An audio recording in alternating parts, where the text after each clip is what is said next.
Baik, teman-teman, untuk materi berikutnya yaitu tentang siklus menstruasi yang abnormal atau siklus menstruasi yang tidak normal. Nah, siklus menstruasi yang tidak normal ini ditandai dengan hal-hal seperti berikut. Yang pertama, siklus kurang dari 21 hari atau lebih dari 35 hari. Artinya, kecepatan atau terlambat menstruasi. Yang kedua yaitu 3 bulan atau lebih tidak mengalami menstruasi. Jadi, kondisi di mana ketika, wanita atau remaja itu, melewati 3 kali siklus menstruasi atau lebih, seperti itu. Yang selanjutnya itu aliran darah menstruasi yang lebih deras atau lebih ringan dari biasanya. Nah, kondisi ini terjadi ketika darah menstruasi atau darah haid yang keluar itu lebih banyak, bahkan lebih deras gitu keluarnya daripada biasanya atau lebih ringan dari biasanya. Nah, selanjutnya itu menstruasi terjadi lebih dari 7 hari. Nah, di mana normalnya itu ketika sudah masuk, 7 hari, darah mensnya itu keluar, sedikit demi sedikit akan hilang atau sedikit-sedikit berkurang gitu. Tetapi yang tidak normal itu ketika, sudah 7 hari atau bahkan lebih, darah yang keluar itu masih banyak atau masih deras. Itu sudah termasuk tidak normal. Yang selanjutnya itu muncul nyeri, kram, mual atau muntah saat menstruasi. Ini merupakan gejala, yang dapat timbul gitu pada saat siklus menstruasi yang tidak normal. Selanjutnya itu mengalami pendarahan atau bercak yang terjadi saat tidak dalam masa menstruasi.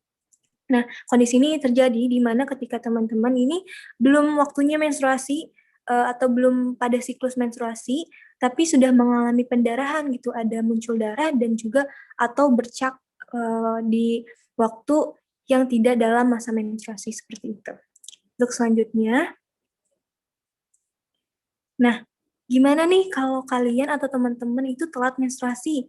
Nah, teman-teman nggak usah khawatir, bukan berarti ketika teman-teman ini telat menstruasi atau tidak haid pada siklusnya itu, teman-teman pasti hamil, bukan ya, teman-teman tidak perlu khawatir. Jadi, banyak faktor yang bisa menyebabkan menstruasi itu terlambat, seperti stres, obesitas atau kelebihan berat badan, lalu ada berat badan yang menurun, merokok, dan penyakit tertentu.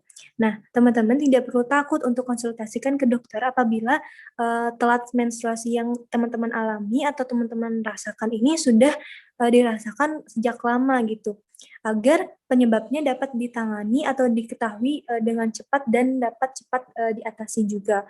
Nah, selama teman-teman tidak melakukan hubungan seksual atau hubungan intim, teman-teman tidak perlu takut hamil ya. Nah, untuk selanjutnya, baik, untuk selanjutnya itu adalah nyeri haid atau dismenor. Nah, nyeri haid ini ditandai dengan kram pada bagian panggul. Nah, nyeri ini biasanya datang saat sebelum atau pada awal menstruasi selama 1 sampai 3 hari. Nah, ketika teman-teman merasakan kram pada daerah panggul pada saat sebelum menstruasi itu normal, dan nyeri haid atau dismenor ini juga bisa dirasakan pada awal menstruasi, yaitu hari pertama sampai hari ketiga, seperti itu. Nah, untuk nyeri haid atau dismenor ini, bisa disertai dengan gejala-gejala lain seperti mual, muntah, pusing, nyeri kaki bagian belakang, diare, konstipasi atau sulit BAB atau buang air besar, dan juga bahkan pingsan.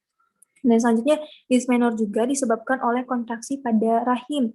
Nah, secara alami, kontraksi otot rahim itu cenderung bekerja lebih keras atau lebih kuat gitu terjadinya kontraksi itu pada masa menstruasi, sehingga akan menyebabkan nyeri atau dysmenor ini sendiri, seperti itu.